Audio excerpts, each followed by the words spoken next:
Danny put his anger aside and started living life his way. I can remember the first person I tried to help. I seen this old lady pulling out her trash. I walked over to her, never forget her words. No me robas, Danny! She never took her eyes off me. She's like, because she knew I was gonna run to the garage and get a lawnmower, brought her can out again. No one trusted the guy who had once robbed the entire neighborhood. But Danny didn't quit. He learned how to help other people. He started giving out his number, and people would just call him up. Danny got sober and found a decent job. But one day, he got an unexpected visitor. Gilbert holds up in a new Lincoln. He's only been out of the joint about 2 weeks. Already got everything going for him. Mm-hmm. And I'm looking like a escape from a Vietnamese prison. I'm like just covered in grease. I'm working in a wrecking yard. And he asked me, what the f*** are you doing? And I said, shut up, Gilbert, I'm working. And he goes, here. And he gave me 2 quarters of heroin. And he gave me $1,000. He said, you know what, Los? Get yourself together. Go ahead and work for me. I got the bag. I'm doing real well. I had worshiped Gilbert since I was a kid. He'd been my role model. Gilbert, f*** you, I can't, man. And the first time I ever walked away from him. From that point on, Danny never fell under the influence of Gilbert again. He overdosed and died. My cousin found him. That was like his big brother. Even though Danny had veered from that path, he just loved Gilbert to death. That was his everything. After Gilbert's death, Danny found himself acting like a convict once again. Fresh off his hit movie debut, 23-year-old director Robert Rodriguez is casting his next movie, starring Antonio Banderas and newcomer Salma Hayek. You and Salma develop a very nice give and take. He's gorgeous.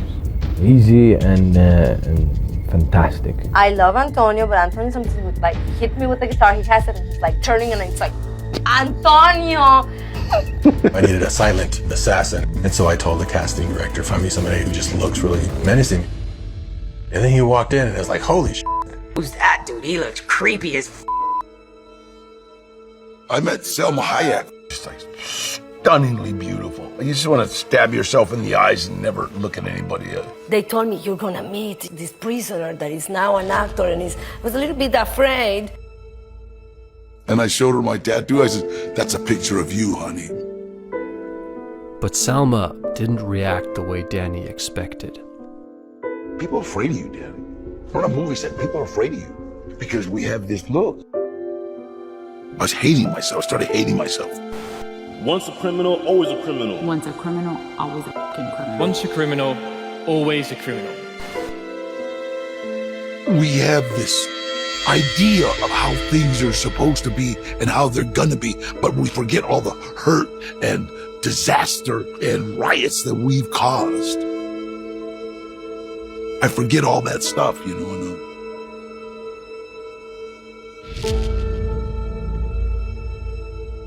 But it was Danny who had misjudged Salma. Day before Thanksgiving, she calls me, and this is almost 2 months later. She called with the movies orders, called me and said, Danny, would you like to come to a Thanksgiving dinner? Would you? Yeah. And so I went over she had a family Thanksgiving dinner and she invited me. She didn't know that. I went to the bathroom, almost started crying. I couldn't believe that she's so wonderful. She's so nice. Unbelievable. Unbelievably nice, man. If you did something wrong, don't go down because of it. Your mistake, it's a valuable tool for growth. In the years that followed, the world finally saw who Danny really was. Actor Danny Trejo played the role of a real-life hero today. Security video caught the accident as the SUV goes through the intersection and gets T-boned by the other car. I just want to cry. I just knew how scared he was.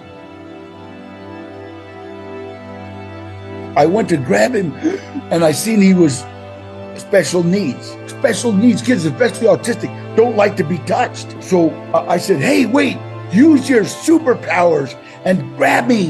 And so he reached out